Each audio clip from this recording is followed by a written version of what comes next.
मेरा नाम निशा है। मैं अपने माँ बाप की इकलौती बेटी हूँ। मेरे पिताजी के एक दोस्त हैं, उनका नाम भानु है।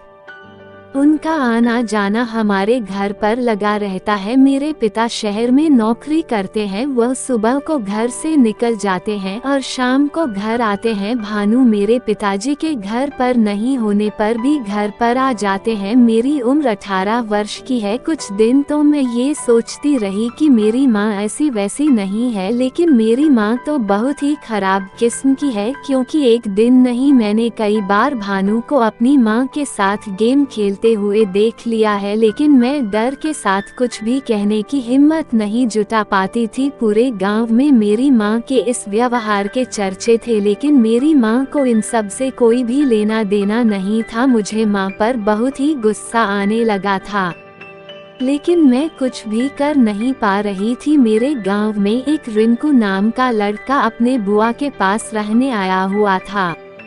वह अपनी बुआ के पास रहकर ही पढ़ाई कर रहा था। वह जब स्कूल जाता तो हमारे घर के पास से होकर जाता। वह बहुत ही अच्छा लड़का था। मुझे वह काफी पसंद आने लगा था।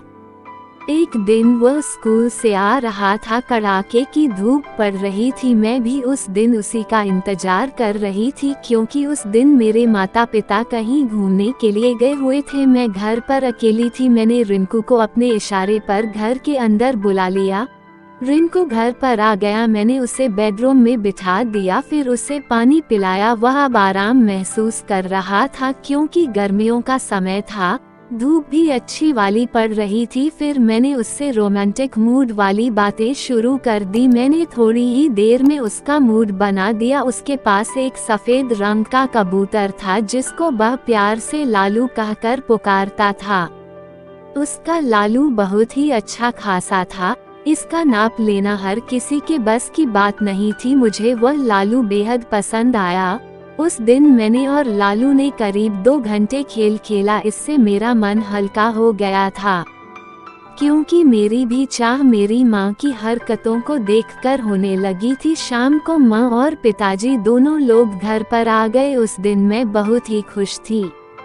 पिताजी बाजार से गर्मा गर्म समोसे लेकर आए थे। मैंने और माँ ने समोसे खूब खाए और सो गए। सुबह पिताजी ड्यूटी पर चले गए। मैं अपना काम करने लगी। इतने में भानु आ गए। भानु की नज़र बहुत ही दिनों से मुझ पर अड़ी हुई थी, क्योंकि वह मुझको देखते रहते और मेरी माँ से कहते, एक बार निशा के साथ खेल खेलने का मौका दिलवाओ। माँ उनकी बात को हंस कर गुजार देती, क्योंकि मैंने ये सब अपने कानों से सुना था। भानु जब माँ के साथ खेल खेलते तो मुझे बाहर बैठने को बोल देते और खुद दोनों लोग अंदर कमरे में चले जाते। मुझे बाहर अजीब तरह की आवाज़ें सुनने को मिलती। इसी तरह मुझे भी अच्छा लगने लगा था। भानु ने माँ की तरफ मुझे बाहर बैठने का इशारा किया, लेकिन मैं उनके कहने से पहले ही घर से बाहर आ चुकी थी। जैसे शायद अब वह बहुत देर बाद आएगी, इसलिए उन्होंने कमरे का गेट अंदर से बंद नहीं किया।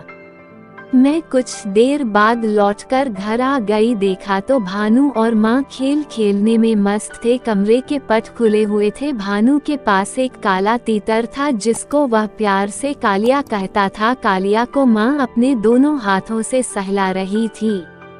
मैं उस दिन कमरे में अंदर चली गई। मुझे देखकर दोनों के पसीने छूट गए, लेकिन थोड़ी देर बाद मुझे गुस्सा आ गया। मैंने उसके गाल पर एक जोरदार तमाचा जड़ दिया। इससे उसे दिन में तारे नजर आ गए, लेकिन इस हरकत से मेरी माँ मुझको डांटने लगी। क्या तेरा दिमाग खराब है? पागल हो गई है? तेरा हाथ पकड़ लिया तो क्या आसमान टूट पड़ा? माँ मुझ पर भानु के साथ गेम खेलने का दबाव बनाने लगी, लेकिन मैंने उसे साफ मना कर दिया। इससे भानु सख्त नाराज होकर अपना गाल सहलाते हुए घर से चला गया, लेकिन उसके जाने के बाद माँ का पारा चढ़ा हुआ था। वह मुझे अब भी उसी के ताने सुनाए जा रही थी। फिर मैंने उससे कहा कि माँ एक बात बता, तुझे उस भानु में क्या नजर आता है, पर पता नहीं तुझे उसमें ऐसा कौन दिखाई देता है। माँ का गुस्सा थोड़ा कम हुआ। फिर मैंने माँ को आराम से समझाया कि देख माँ, मेरे पास उस भानु से भी बड़ी एक चिड़िया है जिससे तू और मैं आराम से उस चिड़िया के साथ दाना खा सकते हैं। माँ बोली कौन है? मैंने माँ से कहा बता दूंगी, लेकिन तुझे पहले उस भानु को बेइज्जत कर घर से भगाना होगा। माँ मेरी बात को मान चुकी थी। माँ ने ऐसा ही किया। फिर हम दोनों ने रिंकू को बुलाकर